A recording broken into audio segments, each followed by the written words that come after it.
Alright, on today's episode of Python Papi, we're back inside our TensorFlow course, and we're still inside of our data preparation module. Let's have a look at what we went over today. Now, yesterday, if you can recall, we were manipulating data, so we're going to pick up where we left off. Now, from this point, another very common transformation that we can do on our data to enable our model to train faster is by normalizing our data. In fact, we will be normalizing our inputs. For every input, we will subtract the mean and divide it by the standard deviation.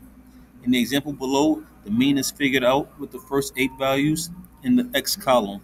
Let me give you a look at that really quickly so you can see exactly what we're talking about. So these will be the first 8, 1, 2, 3, 4, 5, 6, 7, 8, and this is the X column here. So let's go back up.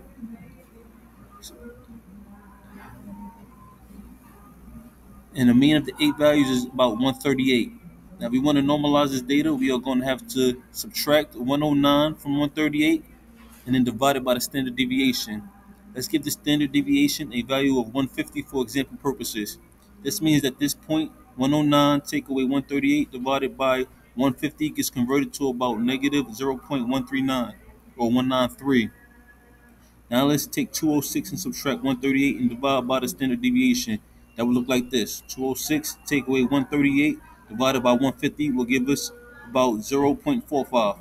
So if we notice, our input features have been rescaled before passing them into our model. And to carry out this feature scaling, TensorFlow has this method called compress. I don't know how to pronounce that all the way. Compress.layers.normalization. And this method is just a feature-wise normalization of the data. So that's what we did today. We started the process of normalizing data and going over the steps of how to do that. And it actually took a little bit because I have the input, some new imports up here. You can see I have new imports.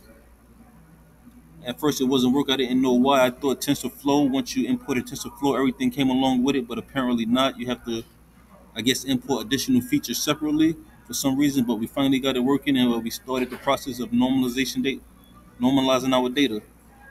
Yeah, so that's what we did this morning, and like I said, things are still getting pretty interesting, so if you guys want to keep on going forward with me, you're more than welcome. This is the Python Papi. You guys stay Gucci.